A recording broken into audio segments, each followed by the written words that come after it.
Ladies and gentlemen, boys and girls, welcome to Tales with TR, episode 252B. I'm your host, Terry Ryan Jr. I have a co-host today, my good buddy, Terran Sandwith.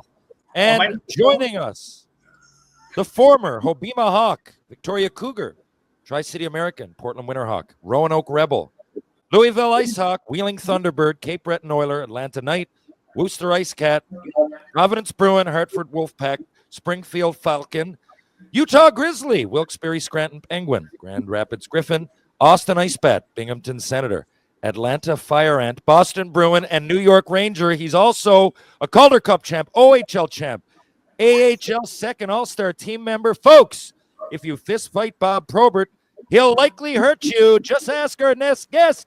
It's Terry, the Hammer, Virtue. Virch, how you doing, buddy? Good. What time we've had this going? You know, we've talked about this for 3 years, haven't we? Oh, 3 years. I think that's where we need to start. Obviously, I've been on the show 10 times, and now I'm the co-host, and you haven't even been on once. No, so, I haven't been on once. No, I was on once. TR got me right after Nashville. But we did say all three of us were going to get on at one point. We did, yeah. You're right. Good memory. Nashville was an awesome trip. And speaking of Nashville, we got to start here, Virch. We have to. I don't think there's any place that we can start without you retelling your Bob Probert story. Now, this story in Nashville a few years ago, Sandman, why don't you explain what led us all to be in Nashville, Tennessee, 3 years ago now? Right. So I was turning 50, and I was looking back, and I was like, I'm going to get my best friends for my whole life, starting from, teenager all the way up to when I was 50. And so you just get these group of assassins, basically, 15 guys. You guys were obviously on top of the list. And it ended up being absolutely epic because didn't really think about it at the time, but a lot of my buddies were, fought and tough guys and whatever. So we had like 5 or 6, heavyweights or, real tough guys. And of course, we all get around and start bantering back and telling stories and one-up each other. And if there's one thing Virch is really good at is like one-upping stories. Like unbelievable. Oh, boy. He's so good at that. So anyway. We're up at the very top. I forget which bar. It might have been like, I can't remember one of them. Does Luke Bryant have a bar? He does. Kid Rock has a bar. Luke Bryant. Yeah. And that Tootsie's, but I think it was at Bryant's bar. I think it was up in the patio. Sunday afternoon, beautiful Sunday afternoon. On the rooftop patio. Yes, okay. It was a beautiful day, yeah. Now, so, just for context, Birch starts telling this story, okay? And we just got up there, and there's chairs. It's pretty early in the day. Now, by the time the story ends, okay, people have come and gone. I've ordered my appetizer, eaten it. I've ordered my food comes. It's the wrong food. I send it back and I get my food. I'm done. The girl next to me had a bit of a chicken wing on her arm, a bit of spittle from Virch's story because we were drinking and in the process. The story, I'm guessing 2 hours if it was a minute. Now, we were all entertained, but we don't have that amount of time today, Virch. So, well, that was maybe because I was stuttering a lot. Slow it down to a dull 30 minutes maybe.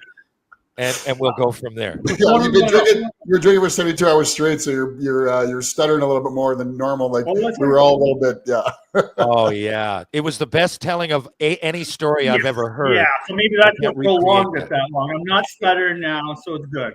So here's the story. We were in Montreal the night before an exhibition season with the Bruins, and I probably played 23, 24 minutes in exhibition. And you just don't do that, but it was Pat Burns, and he sat the young D man. He wanted to win in Montreal, and so. But I just remember after the game, I'm talking to Robbie Callis. I go, I don't even think Pat Burns knows my name.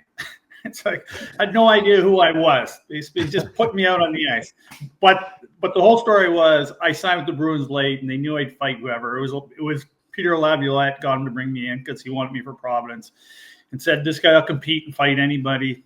He'll do whatever. I just didn't get into a fight in camp. I tried to fight Robbie DeMille, but he just got his nose operated on or whatever. So I got back to the bench and Ray Bork's like, Terry, because we had the same age. He goes, Terry, I know that's kind of part of your game, but not Robbie DeMille. He just had an operation. I said, well, he shouldn't be such a prick to me then.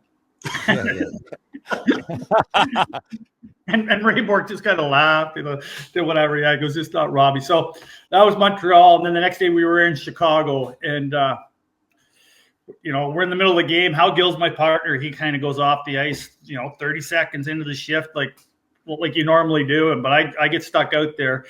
At the end of there's a little skirmish in front of our net. And I get in a little push and match.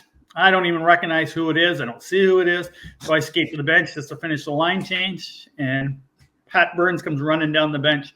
No, you stay out there. You stay out there, shaking his finger at me. You stay out there. You stay out there. I'm like, what do you mean stay out here? I get lined up for the face-off, and I got Bob Probert beside me. I got, is it Dave Jansen? Is that the big centerman? Dave, Mark fucking Jansen's. Mark, good Lord, yeah. Well, one of the most underrated tough dudes ever. And then you got Ryan Vandenbush over on the other wing, big lefty. And I'm like, and I think it was right after he knocked out Nick Kiprils. And I'm like, I don't want to get hit one of those lefts. So. You want no part of that hammer. No part of his left hand. But I'm looking around going, what did Pat Burns wants to see what I'm going to do here. So went in the corner, got in a big skirmish. I had my gloves off, ready to fight Bob Probert. And he plays it up like he's not going to fight me. He's like, he just kind of holds his arms, this. And then the linesmen are starting to come in. And then he's like, you want to go, kid? And just started throwing punches at me. But I made sure it didn't hang up. I didn't think. So if you watch it on YouTube, I don't do very well. And like my wife at the time was watching it. And she's with one of my buddies, and she's like, oh my God, I've never seen him lose a fight. And my friend had to go, that's all right, it's against Bob Probert. So the whole story is I had my gloves off, and everybody's like, why didn't you start three punching terrible him? Options too. Well, yeah, but everybody's like, why didn't you start punching him? Because I didn't want to piss him off. If I punched him and got a couple, I was gonna have to fight him again. So I go to the bench, and after the period, Pat Burns knew my name. He goes, hey, good job, Terry. Good job, Terry. He loved me then. So I think that's the real reason I got to play with the Bruins. Finally. I finally got to play my fucking Hey, so when you played for the Bruins, it was later that season? Yeah, it was later. Okay, you were in Providence most of it. Yeah. That was the year that we By the way, guys, that we blew you guys out in the playoffs. Yeah. Oh God. We were rebuilding, so it was a bonus that we even got there. By the way, guys, these days, I was just thinking of it. There's often, a format with 2 or 3 guys that are ex-players. Is there any more poisonous NHL stat line? We all played in the NHL, 3 of us. We did virtually nothing. I was actually thinking about that. I think, did we get to 20 games as a group? Oh, did we make to 20? Like 3 of us. Oh, like the 3 ex-NHLers. So that has such a sound, a resplendent sound. It's spring. It's flowery. It's 3 NHLers on a podcast. Oh boy. Do you know the numbers are? Do you know what the numbers are for like the amount of guys that played in the NHL since it started?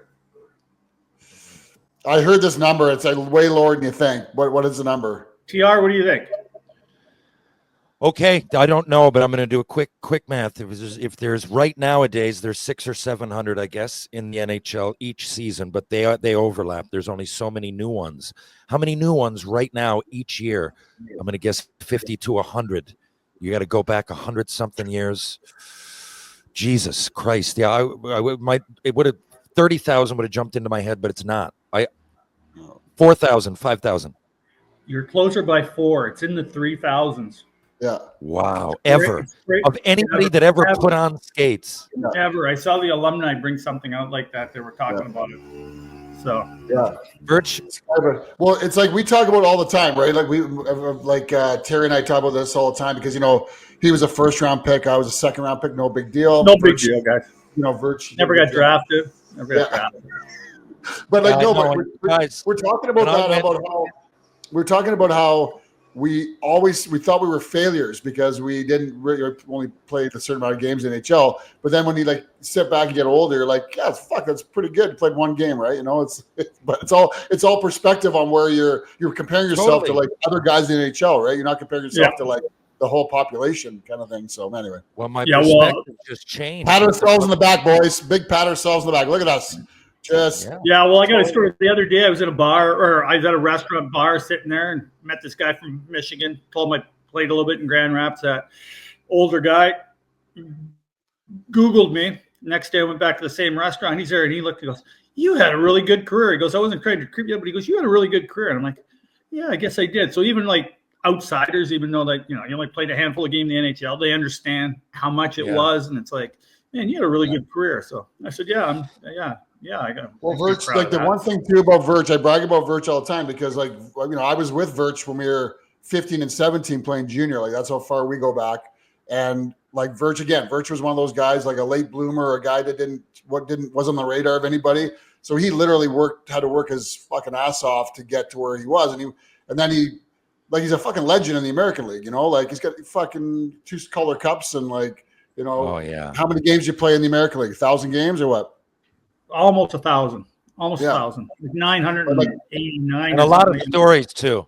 You didn't just mail in your 1,000 games. Each game, each off ice. I mean, 3 of us are from the same ilk. I always wanted to be entertained. I'm like, man, this sucks playing in November, knowing you're in the minors for the whole year. And if you do get called up, it's going to be to fight. And there's something beautiful about it as a hockey player, right? Yeah, you can be physical, you can be finesse, but some of those bus rides in November and February, it gets monotonous. For me, it was always let's make a story, boys. Let's do something. If we're going into Philly, is there a concert? Is there a cool bar we can go to? Where can exactly. There's a lot of guilty nights of playing hockey, which was fun. That's what it's all about. I mean, really, back then it was a whole element. I don't know how much they get to do that now, and I'm certainly not saying there's a fine line. We tread it well, or we wouldn't be here. Some people it eats you up. So I was telling the story the other day, and you guys know Aris Bermanis. I know Tran does. He played with them. And I played with Aris in Fredericton. Okay. So we're in Worcester, but we're on a road trip, like 8 or 9 day road trip. And it's me, Aris Bermanis, Jeff Panzer. There was somebody else, but there was we were in Cleveland. Guys were going off the bench puking, like leaving the bench puking. So the flu was going through the team. We're like, we're not getting the flu. We went drinking every night for that whole road trip. I think we were out every night for 8 days straight drinking. We're like, we're going to keep the alcohol in our system. We will not get the flu. I think there's 3 or 4 of us that went out that did not get the flu. Just your bodies. So I think the first, you tell me, Virch, but I think it was either the first or one of the first times you met Terry, TR was in St. John's when we went out the one night and we ended up at a house party, and then we played super guilty the next day. Was that no? You and I played guilty the whole weekend, but it was actually the Saturday night, and I'll let your. So you know how we get in on Thursday all the time. So me and Tran went out Thursday night. So you're playing. So for those listening, me and Tran were playing on the St. John's Maple Leafs. And Virch came in, and you would come, those who followed the Growlers story last year, the reason was that it even happened because teams come in and they have to play 3 games. And well, they don't have to, but it makes sense for budgetary reasons. They always do. Usually it's Thursday, Friday, Sunday, Thursday, Saturday, Sunday, sometimes even Friday, Saturday, Sunday. But with those string of games, it's probably not the best idea to go out every night. But anyway, which leads us to this story, which always happens, though. People get in the American League, we always came into Newfoundland and played 2. So, and love Newfoundland, always have since Cape Breton. First time, good stories. The first time I was with Cape Breton, we're there in exhibition. We're at green sleeves and we're sitting at green sleeves, and like the owner or the manager at the time comes over. Hey, is Dave Andrews coming in here? And he was our general manager at the time. We're what? Oh, Dave Andrews comes in here every time. Okay, finish those beers, guys. We're out of here. Oh yeah, Dick Hancock. That was his son. Stefan runs it now. So that trip, we get in Thursday. Me and Tran go for dinner, have some drinks. I think we just hung out at his place that night. And then Friday night we had the game. We went out for a bunch of cocktails. Played really guilty on Saturday because me and Tran went pretty hard on the Friday night. And then Saturday night, we played you guys again. and we're out, and but the story goes back. I got to go back because when Tran was playing in Hershey, I brought him over to my house, and we were playing cards and stuff like this, and he had to be on a bus at 6 a.m. or whatever. Oh yeah. And we sent him home in a cab at 5:30, and he goes, "Oh yeah, he goes, I will get you back." He goes, "I will get you back." So the story is in Newfoundland. I don't know what bar we're at, Tran, but you're like, "Okay, let's go outside and watch the action go on." I said, "So what do you mean?" They said, "You'll see. We'll grab a hot dog, and people will come out, and there'll be scraps." We were in Atomic that night, by the way. That's the bar we were in. Yes. So it was fights break out. We're like, okay. So I'm like, okay, Tran, I guess I'll see you later, but I'll get a cab back to the hotel. He goes, "You're not going anywhere. Where do you think you're going?" I said, "So what are you talking about?" "We're going to a party. We're going to 30, and I think it was DJ Smith, right?" DJ Smith, you're exactly right. Yeah. Peps lived there too. Nice, cool spot right on the hill in St. John. Oh, beautiful spot. Yeah. So I show up to the party. TR, you're there. Your dad. I met your dad. Your dad's telling stories. I love the man. Great guy. Remember that. But there's no alcohol. I'm going, "Tran, there's no alcohol. What the hell's going on here?" He goes, "Don't worry, it'll be here." I don't know if it was 5 minutes later, a cab pulls up with Lamb's rum and Coke. And I'm like, "I got to drink Lamb's rum and Coke now." Dude, and I love that you could order it from the cabs too at 3 a.m. And I'm like, okay, just so whatever. That. That was known, and no one said anything about it ever. So the story gets better because we got to fly out at 6 a.m. I don't know what time our bus is. Let's say it's 6 in the morning. I roll in at 5:15, and this guy on our team, and I don't know if he was my roommate then, but he was my roommate someday. His name was Todd Hall, and he didn't drink, but greatest guy ever. And he's sitting in the lobby, and he's like, "Oh, Rich must have went for a walk or something like this." And we're at the Holiday Inn, and they had the sliding doors then, the slide door. And he saw me come in, and I went from one side to the other side. He goes, "Oh, he's just getting in right now." So yeah, it was one of those nights. It was a Lamb's rum night. Gotcha back. How are those plane rides? Oh, pardon me? Oh, those plane rides were terrible. Straight rum. By the way, guys, just horrible. But listen. Earlier, I don't want to skip over something. You guys played in Hobbema together, right? Now, yeah. I think I heard on that Nashville rooftop. Correct me if I'm wrong. I really don't know because I can't research this stuff. I thought I heard a story about Terry Virtue stealing Terran Sandwith's girlfriend, or encouraging her to cheat with him, or there was something that happened. Really going to bring this up on a three-way mix-up years ago in Alberta. I've heard. Maybe I'm wrong. Maybe I'm just completely misinformed. Yeah, well, it's still talked about. Would you like to fill me in? It's still a legendary story, I guess. Well, you guys were playing in. I mean, we got probably got to keep it PG here a little bit, but essentially, I was in Hobbema, or Wetaskiwin was the town outside of Hobbema, but we were. I was dating a girl in high school. It was grade 10. First real girlfriend. And you guys were good buddies, or did Rich not know you? We were best friends. We came from the same Spruce Grove. We came from Spruce Grove together the same year. He was 17. Played football together. We're on the same football team. I thought so.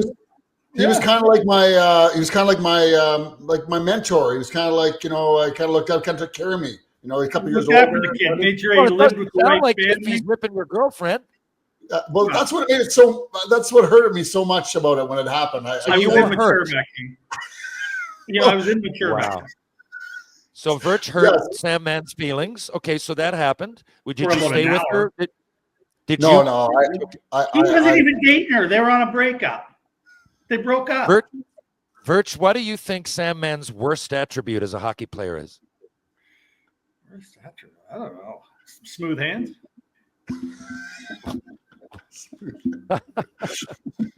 Like not smooth hands, or what? I'm just trying to get you guys going. So we're going to talk about Terry Degner, okay?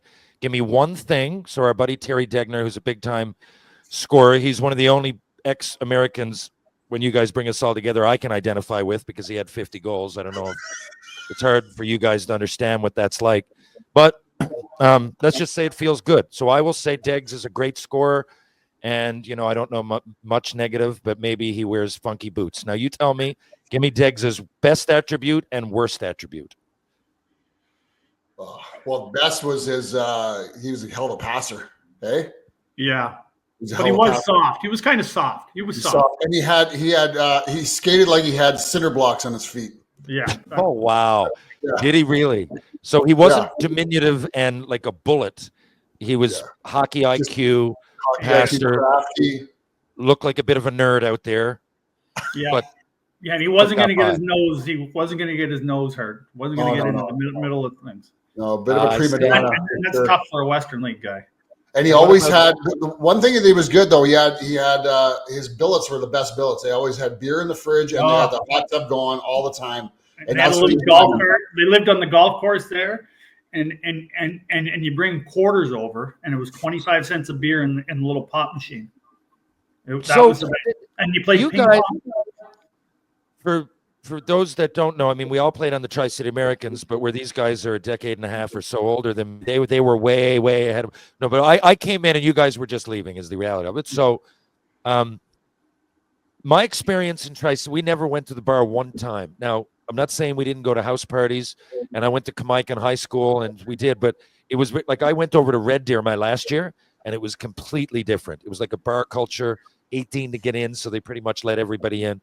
But we didn't, quote-unquote, party much. We did have, like, beers at house parties out in the desert, take the car out there, maybe, like, not drink and drive, but, get out there and, like, maybe have a fire or something with the high school students. What did you guys do for that? Like, did you guys party? We never went to the bars, did we? We never went to the bars. We had this girl named Janet. We called her the boot lady, and you could get boots if you did some favors for her or whatever. And but anyway, she had a party every night for us. Didn't matter win or lose. Party every night, Friday, Saturday night, and it was not far from where we all lived either. So just a house there, and she'd get a keg of beer and all that. Even the All-Star game was in Tri-Cities. Birch. What's the hardest punch you've ever taken?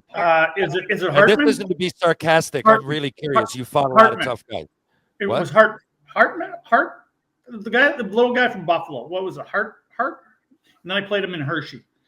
Hartman. Yeah. I know Hartman, what you're talking about. Yeah. So I didn't know a lot about him, but we played Hershey like on back-to-back nights, and it was like one of those things that somebody told me, said, don't fight him. I said, what do you mean don't fight him? And then when you tell me don't fight him, it's almost like, man, don't tell me not to fight him. But he was one of those guys that threw both hands and just went crazy and fought. And so we play in Hershey, and I'm fighting him. I'm doing pretty good. And all of a sudden the left just caught me. And so anyways, you go back to the story. He puts me on my ass. And I remember being in the box looking in Hershey, looking across going, I don't even know where I am right now. That's the only time I've ever kind of felt that way, like after a punch. And, back then we didn't worry about concussions. So we just played and played. I'm sure I played the next night. It was probably a Saturday night in Hershey. I'm sure we played Sunday afternoon somewhere. Oh, yeah. So but I remember being that's one time I do remember getting punched on this. Like, so let me, I'm going to just tie this together with you asked about worst and best attributes. I think Virch's worst attribute was right there. Like he was stubborn and he had a temper. That was like, and I mean, obviously in a lot of ways it's good. It's a good thing, but sometimes he would just cross the line and he would do it often off the ice. So when we were like, again, we were 15 and 17, we played junior against each other. Then we played Tri-Cities together and all this. So we always congregate back in Edmonton for the summer. And basically me and Dan Shostenka, we'd have an apartment building, and then Virch would just basically mooch off us for free and live off our couch and eat, drink our beer and all eat our food and stuff for that. But anyway, then we go to the bars, and even Stinky had a little bit of a temper at the bar. And I never want to get in bar fights, never. But these guys, they not looking for trouble, but they always had a sense of justice. If something was going wrong in the bar, they had to deal with freedom fighters at fucking midnight at fucking White Avenue. Fuck off with that. So we're there Tuesday night, 75-cent draft night at Ezzy's, okay? Yeah. And it just happens to be, we bring this guy named Eric Pink, who is a bodybuilder, and he was like this, like puffed up, like he's super tan. He's got like, like a big juice monkey. You know, I'm steroids for sure. Steroids, yeah, for sure. Anyway, looked very just unreal, like built unreal. But then, unfortunately, we picked a night where the U.S. national rugby team was in town playing the Canadian team, and they were at the bar. So they had like 6'8" dudes with like shoulders 5 foot wide, like, and then they had this one little troll. He must have been the little guy that runs around and gets in the little piles, and he had big cauliflower ears. He was about 5'6", but he was just like a big ball, and he was going around bumping everybody. And he was bumping. He loved bump Eric because Eric's this big juice monkey, like he probably never fought in his life. So he's going around bumping Eric Pink, and he's going around bumping him. Well, Virch is getting more and more pissed off, and I'm like, Virch, just settle down. We're having a good time. Just don't worry about it. Ignore him, right? Sure enough, one time too many. No, and it was unreal. Like, fuck, he pushes this guy, and we're on. I go, holy fuck! All these guys are just waiting for this to happen. Oh, thank fuck. God. Thank God it was like they must have called the cops already. There was probably 10 cop cars outside waiting for something to happen. And as soon as something happened, there was like the whirlybirds were going, cops were in there, cleared things out. Otherwise, we were going to get killed. So, Virch, all that time, and you're drinking, and you got a little, you've got a, what's the word? Not a weakness, but you're vulnerable to chirping when you're drinking, okay? Yes. Which I'm not criticizing you, but all that time, you must have gotten in bar fights then. I mean, if that nearly happened then, and our culture when we played hockey, so you get so many, you're having 50, 100 opportunities a year in some of these shady bars, and, you know, rugby team might walk in and fucking some guy with a chip on his shoulder, some dude broke up with his girlfriend, who knows? So fucking polo team might walk in and you're chirping them. So did you get in a lot of bar fights? I did. Yes, I did. I'm not gonna lie to you. I did. My brother. Wow, because those are fucking scarier than the hockey fights. Yeah. Now they are. Though. Now they are. I got a good story. Tran wasn't there the one night, but it was me and Dan Shoresy again. And I was always mouthing the bouncers off, you know, when I had to leave. I was just a mouth. And so was Dan, sort of. But Dan was funny because he really wouldn't want to fight. But so Dan's like, I got a couple good stories. But so we're walking out as he's saying bar. 3 guys are chirping us. Like 3 guys. We're going to get our ass kicked. They're like, you want to go? I want to go. And me and Dan are walking. I look at Dan. I said, Dan, it's time. And Dan's looking at me like he knows what I'm doing. And I said, it's time. And I just turned around. You guys want to go? Let's go. And then all of a sudden they realized who were there. They're like, hey, you know Brent Bilodeau, don't you? You know Brent Bilodeau. So because they knew Bilodeau, and they didn't want to fight really, but they wanted to be tough guys. So they just had to talk to them about Brent Bilodeau. Brent Bilodeau, first round pick to the Habs. He was in Montreal when I was first there. Yeah. So what would be the worst thing? But Virch, it's just amazing. I say this to Aaron Asham because he's the same way. And Ash doesn't. I've never seen him go in and like just start a fight, but he's freedom fighter. He'll stick up for what's right at like 1 o'clock at a fucking random bar in New York, and I'm like, no, this is not the. And I say to Ash, I'm like, how did you never get like something like a guy come in from the back and hit? You could get suckered, you get curb stomped, you can. And I'm like, you know, because it's hockey's hockey, and all the guys we talk about are real tough. But I'm not really scared of my life when I'm in a hockey fight. Maybe I should have been some of those. But in a street fight, anything can happen. You get stabbed. You can talk to the wrong person. And nothing major ever happened to you then as a result. Yeah, I think back then it was, you know, enough people would know, okay, enough's enough type thing. I just think now people have gotten a little bit crazy on that part. Like I got a son that's 24 years old. I'm like, dude, but make sure you're not stupid, you know. Like I think back when we were young, it was completely different on that part of it. You know, like I tell this story, and Tran knows this one. He wasn't there again. It was Dan again, but we play Friday night hockey, right? I was the one who would take care of them. Dan in Tri-Cities or Hobbema or both? Tri-Cities. We just Tri-Cities, but we played against them in the summer. Yeah. And then Tran and him lived in the summer for how many? 3 summers? Couple through 2 or 3 years, yeah. But you see the pattern here? When I'm there, they don't really get in many fights. Once in a while, they get in fights. I was the voice of reason. And when I'm not there, the two of them together, always something would happen. Always. Well, so the story was, it was like a Friday afternoon. We were skating, like we'd skate up in Edmonton, the place called Parkland. And it was the first time I was bringing Dan to Spruce Grove, where I live. And Dan's like, he was telling guys, oh, I'm all worried to go to the Spruce Grove, going out to the bars. I heard there's always fights, blah, blah, blah, all this stuff. And I'm like, and then they look at him and they say, who you going with? They said, well, we're going first. He goes, don't worry, nobody messes with me. And it was funny, like, I wasn't a tough, like, I guess I was fighting at the time in the American League and everything else, but nobody really did mess with me in Spruce Grove. And it's not like there's some tough guys there, but they just whatever for some reason. So Dan's like, oh, really? Yeah. They said, you'll never have to worry about it. So that's the first time I kind of heard that. And then I was at the bar that night, and the owner of the bar said, hey, when it's last call, like when they say last call, it's like ding, ding, ding, ding, ding. They ring a bell, and it's like starting the fights. But the owner of the bar came up to me that day and said, hey, can you help me out with if anything happens here? I said, yeah, for sure. And you know who's starting it all? Dan's walking around being the promoter, and he's telling guys, he's going, he'll back you up, like talking about me. No, back you up if you fight that guy. Don't worry about it. He won't let anybody jump in. And I'm just like looking at Dan going, and he's promoting like 2 or 3 fights. Spreading the word. and he was so worried about going out. He's like so worried about going out to Spruce Grove. Oh, he'll back you. I'll back you. We'll make sure nobody jumps in. I'm like, oh, Dan, what a selling tickets, from receipts. Yeah, so. Yeah, that's how I grew up. Dan went to Tri-City with you guys, and then after that, I mean, I met Dan, but yeah. I didn't know his hockey after that. Did you guys all remain close? Yeah. Oh yeah. So I'll bring another fight story up because I'll bring Stu Barnes, another Tri-City American. This is wild too. So Stu was there when you guys were there, right? Yeah. And Ole Kolzig. Yeah, but and was Brian Sakic there? No one talks about Brian Sakic. He had like 800 points in a year. Like, well, he had Kyle Reeves scored a lot. Was Kyle Reeves there? Kyle Reeves. Yeah. How did you guys lose?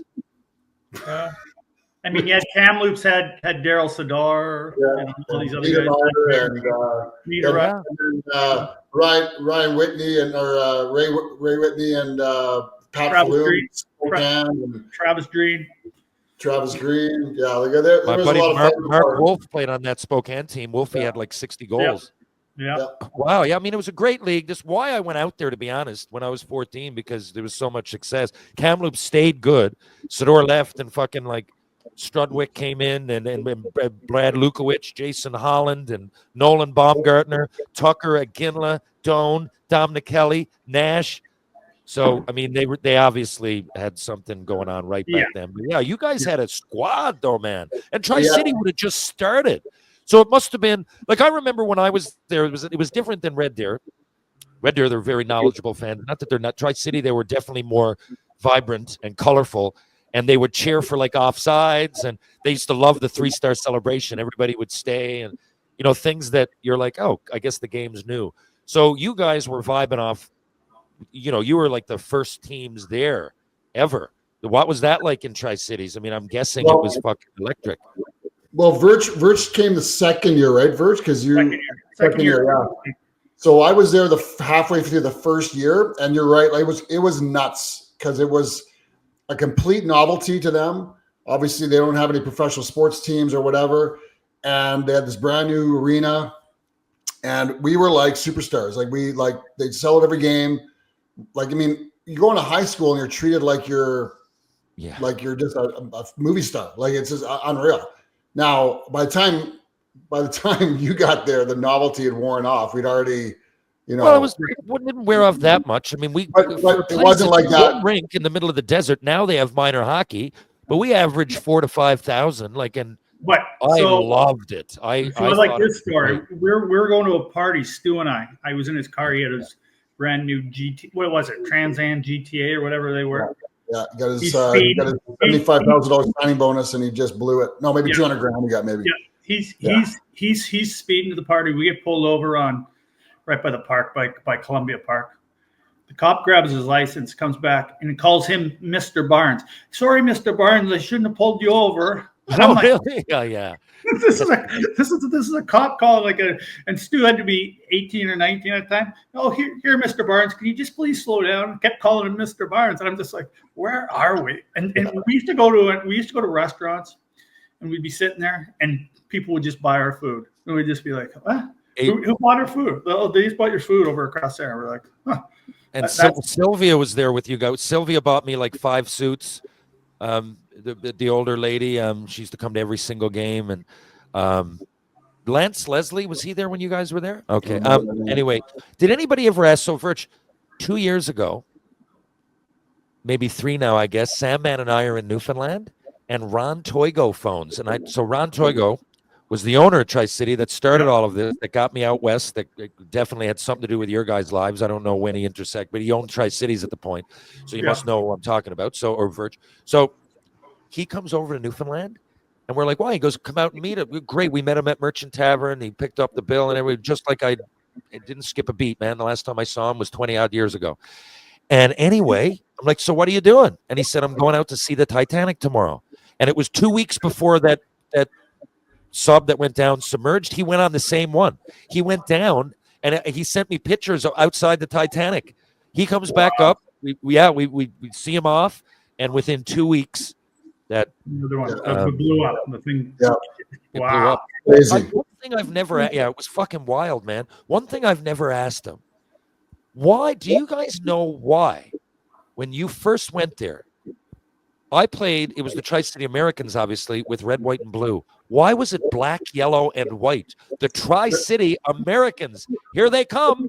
They're the Americans, right? Because that was New Westminster. They moved from New Westminster, and that was New Westminster. New Westminster Bruins. Yeah. New Westminster. Wow, Bruins. good answer. I'm still surprised Tri-City kept it, but there was something of a context to it. It was a continuation.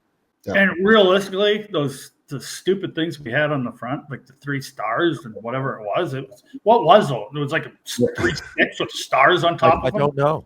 I still don't know. It didn't make sense on that. We were like, what is that? And then in my era, it was like the Blue Jays. The Blue Jays, have you ever noticed, have like 28 home uniforms? Like it just doesn't. Their actual uniforms are rarities now. But we were like that. We came in like we had like 6 different jerseys, a few different logos, all wicked, like just awesome. All my Tri-City jerseys are some of the best. Now, I think yours were so weird that they're a collector's item and they're kind of cool, but in a weird kind of way. But anyway. But Ron Toigo didn't own the team for us, did he? It was Ron Dixon, right? Ron Dixon. Yeah. So Ron Dixon was the owner of New Westminster, brought the team down. Yeah. And that sold to Ron Toigo. My 19-year-old year, I had asked for a trade, and Ron Toigo just bought the team, and he tried to convince me to stay and give it another. And I was just lots of reasons why I was just done. So they traded me. So then they got me back. They traded me to Brandon. So Ron Dixon was the cheapest man. So we had the All-Star game. Ron Dixon didn't order the jerseys for the All-Star game. So I've heard this, guys. On this. It was unreal. Like every day was something with that guy. He wasn't paying his bills. He wasn't doing. He's like our bus had no reverse. So when you're in Kamloops, I know. Did you were in the old? Yeah. You played in the old 1 year. So remember how you had to pull down beside it? You had to pull down beside it for the bus. Yeah. And then you had to back out. Well, we had no reverse on our bus. Oh, come on. There was no reverse on our bus. So there'd be 10 of us pushing the bus up. Oh my God. Why did you get into that game? If people knew, no, we never had reverse the whole year. So if we ever had to reverse, we had to go push the bus. Like we had no toilet on the bus. We had no piss on the bus. Why? Because he was so cheap. He didn't pay. He was just a crook. What a weird thing to do. Start a team and then start being cheap. You guys hosted the All-Star game and he didn't have jerseys? No. So what did you do? We wore practice jerseys for the All-Star game, WHL All-Star game. Sandman, did you guys get like coats and stuff? Tran, tell the story. Tran's got to tell the story. He's got to tell how he got a coat. How he got a jacket. That actually ties into Ron Dixon, right? Because this ties into Ron Dixon exactly. So I go down there like that. I go down there just before Virch cheat on my girlfriend, whatever. But anyway, so I go down and midway through the season, or actually, it was Christmas time. We were on We were on a Christmas break, and I was always going to university, right? Like I always was doing well in school, and I was like focused on I want to get a scholarship, but I was 15 years old and 6'4" and whatever, right? So they had traded Moose Jaw had my rights, and I said I'm going to university, so they traded it to Tri-Cities. So anyway, Ron Dixon and the organization was trying to get me and my dad, like, you got to come down and watch a game, and just like we'll pay for a scholarship for you and all this kind of stuff. So anyway, to my dad, we just kind of said, okay, this is not going to hurt to go down there. So we go down there, fly to Vancouver. We go on this private jet, and of course, we'd never been on a private jet before. Down to friggin' Tri-Cities. A limousine waiting there for us. Wow. I get a team jacket. I get all the swag. Go to the game in the box. And again, 6,000 fans. Fans are crazy. They announced my name. They announced my name during the game to say, we got to get Terran here, one of the best defensemen. Like it's like I'm Bobby Orr. Like Bobby Orr, like shit, And again, no, I'm 15, 16 years old at the time. I don't know I don't get the dynamics of the team in the locker room, to that level. So after the game, I'm wearing my new jacket. I'm so proud. I walk in the dressing room, and everybody's like, I'm meeting everybody. Stu was there, Stu Barnes, and Colesy, and all these guys. And I leave, and I'm going down there. So I get down there, and nobody's really talking to me, And a couple weeks go by, 3 weeks go by. I'm just doing my thing and whatever. And I'm 16, so I don't really know how it works. And I'm kind of just feeling my way. So it was again, Dan Shostenka, and that's kind of one of the reasons why we're best friends. Dan Shostenka and Colin Ruck, who you met. Rucker was down at the 50th as well. He goes, hey, kid, let's go for lunch. So we're at lunch and whatever. He goes, you know what? You seem like a pretty good guy, but you know why nobody talks to you at all? Nobody really likes you, eh? Do you not understand why?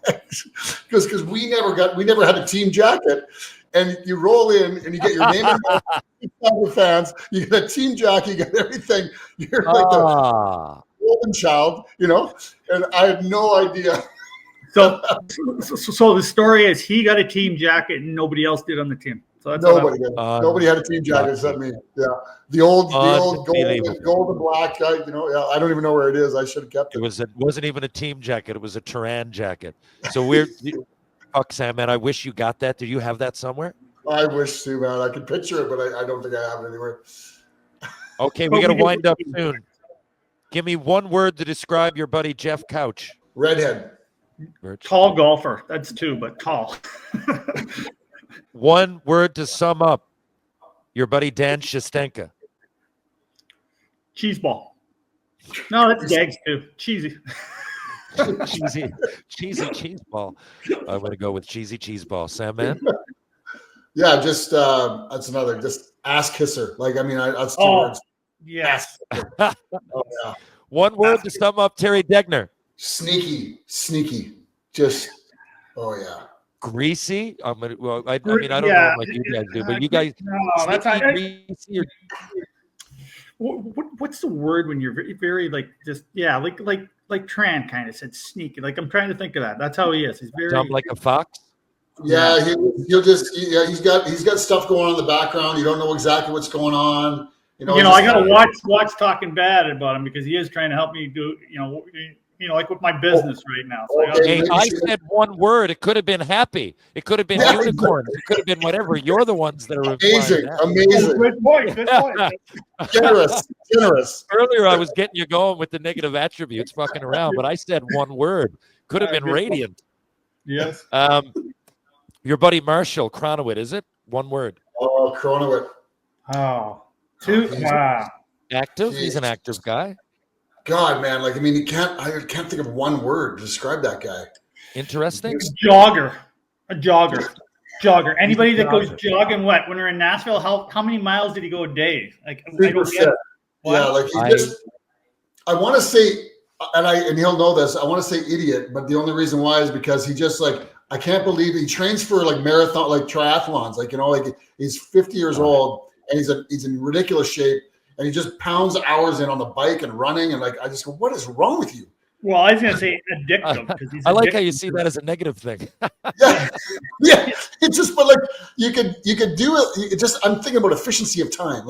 You could still be in really good shape and work out 25% of what you're doing right now. But no, he's got very competitive. I remember being at the airport in Nashville, me, Deggs, Couchy, and Marshall, because we're all flying out kind of at the same time. Me, Couchy, and Deggs are so hungover, and Marshall, I think he's doing laps around, like around the airport, because I don't know, I'm just looking at him like, dude, like, relax. He doesn't stop. He's got to keep going, or he'll die if he just doesn't keep moving. Virch, who's the best coach you ever had? I always say two: John Paddock and Peter Laviolette. Okay, interesting. So Laviolette, did you find it weird when he said he doesn't go in the dressing room after? He said that 2 days ago. I don't. It kind of bothers me about the media, because as players, did you really want to hear a coach after you lost? Not really. You didn't need to hear. You don't need to hear him say anything after you lose. Like, what do you need? What's he supposed to do? Come give you shit, or say keep your heads up? Like, I would think sometimes a coach would come in and go, hey, we deserved a little bit better or whatever, but why does a coach need to go in after a loss? Like the guys feel bad. So good to hear this, because I've only heard good, but I've heard more good than bad over the years. He seems like a smart, articulate guy. He gives his players a chance, but I don't really know. So that got a lot of fire the other day, and I figured if he coached you, you'd know. So if he's up there. I mean, you had. By the way, Virch, yeah. I can't those teams. Look at that. Like 30 teams you played on, some of who had 2, 3, 4 coaches. So for you to put him up there, and John Paddock, by the way, I hear is a great guy. I never met him. Legend that you probably forget about. But so with Laviolette, he treated you guys fair, and you learned a lot from him? Yeah, so he was young, so he was such a player's coach. So I asked him after he coached in the Islanders, and he just won the cup with Carolina.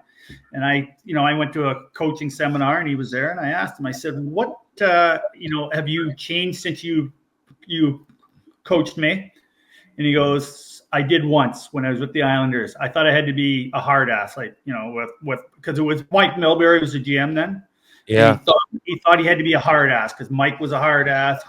He goes, and it didn't work. So he said, when I got fired, he said his wife, Kristen, great girl, asked him, what would he change? He goes, I'd go back to how I coached in Providence. And that's kind of how he is. He's very family orientated. So in Carolina, I know he would say, just bring the kids down. We're going to go skating instead of a hockey practice, instead of having a practice or whatever. We're going to have hot dogs and have a family day. And that's and I think that's how he's continued on, to tell you the truth. That's what he still does. So. Yeah, that's what I say to people. I'm like, man, if it's one thing to coach back in the day, but if you can still be lasting and be coaching for 20 and a quarter of a century and you're still on the go, man, there's more good than bad. Come on. Shit rises to the fucking, you know what I mean? Shit rises. No. Cream rises to the top. These coaches get their due because they're good people, and they, and I think now there's more of a filtration process than ever. Ask Mike Babcock, ask Mike Terrian, man. I don't need to be talking about that. Yeah. These guys, there's a reason. So, Virch, before we go, do you have anything to promote? Your company, I think you got a hockey thing on the go too, don't you? Well, more of so my energy company, we're called Power Play Energy Group. So we do all sorts of things, like from the energy procurement. We can work in Alberta quite a bit. We have a new water valve that we're going to install in Tran's new building down the line here. We do a lot to help the commercial businesses with their carbon footprint. So that, and then my son, he's got his own hockey business in Ottawa, Genesis Hockey. So he's an upcoming skills guy. He does a great job. He was working with me since he's like 13, 14 years old. So he's very experienced at that. So Genesis Hockey in Ottawa. Okay, buddy. Thank you very much. Sam, man, GS Construction, anything else? Any final words before we go? You know what? A couple things there actually to promote. Well, number one, we're always looking for good people, good laborers and equipment operators and guys in the water and sewer industry in Edmonton. So get on our website or gsconstruction.ca or Indeed. We have a site on there and make an application. Always looking for good, hardworking people. And I also want to promote, you're coming out to the Alzheimer's Pro-Am Hockey Tournament April 25th. You're one of the celebrities, one of the alumni that are going to be in it. We have a team in there called the Select Few. And we need to raise the most money again this year. No big deal. We've been doing it for like 10 years now to be able to draft you first overall. So anybody in Edmonton or anywhere that wants to donate, get on the Alzheimer's Pro-Am Hockey Tournament for Edmonton. Pick on Select Few, donate $10, $25, $5, whatever. And maybe we can get TR on our team for the weekend and have a lot of fun. And Sounds good. And TR, you should make the trip to Alabama with Tran. You should make the trip to Alabama with Tran in June. I would absolutely love to. This is the first time hearing about it. I mentioned you were going down to the States. Why are you going to Alabama, Sam? Well, I'm going to see him for the weekend. And then I'm going to Alabama. Are you in Florida? Gulf Shores, Alabama, right by Pensacola. So it's right outside of Pensacola. You ever hear the Floribama? You know, Kenny Chesney sings the song Floribama. I live Okay. Yeah, because Pensacola's in Florida. Okay. Yeah. I know where you are now on the map. I know what you mean. You're right near the border. Okay. Buddy, I would absolutely love to. Thanks, boys. It was a great chatting with you guys today. I'll add to that. I'll be at Hockey Helps the Homeless in Toronto or Hamilton, Ontario this Thursday and Friday, which would be tomorrow and the next day. This podcast should come out tonight. Thanks, guys. Really appreciate it. Have a wicked old day. Sam Man and I are going to go spend the day in Toronto, go for a little whirl tonight. Virch, enjoy the beach. Thanks, guys. Have fun. See you later, boys. Keep those workouts up, buddy. You're looking good with your shirt off. You know, oh boy. There it is, ladies and gentlemen. Thanks very much to my guest, Terry Virtue, and my co-host today, Terran Sandwith. It's the first time we've done that three-way, and I think we'll do it again. If you're downtown St. John's, Newfoundland and Labrador, and you want to check out George Street, why not stop at Trinity Pub, TJ's Pub, Rob Roy Confusion, the Martini Bar, Green Sleeves, and, of course, the Bull and Barrel. If you're going to go work out, you want to strengthen your mind, you want to balance your body, you'd look no further than Rope Walk Lane, Ryan Power Conditioning, strength and balance for the body and mind. Mr. Lube, there's 2 locations in St. John's, Newfoundland and Labrador. One's on Kemont Road, one's on Torbay Road. Live, laugh, lube. If you want a bite to eat, why not drop by Loose Tie By? Why not drop by Blue on Water and, of course, Wedgwood Cafe, who also do catering. Crown Cabinets are awesome. True Hockey. Take what's yours. Muggsy Jeans. Comfort, fit, I loves me Muggsy Jeans, and of course GS Construction, laying the groundwork for your community. Check out GS Construction in Edmonton, Alberta. Thank you very much, folks. This has been episode 252B of Tales with TR. I'll be back just a few days. More tales, more stories, and a great guest. Catch you guys on the rebound.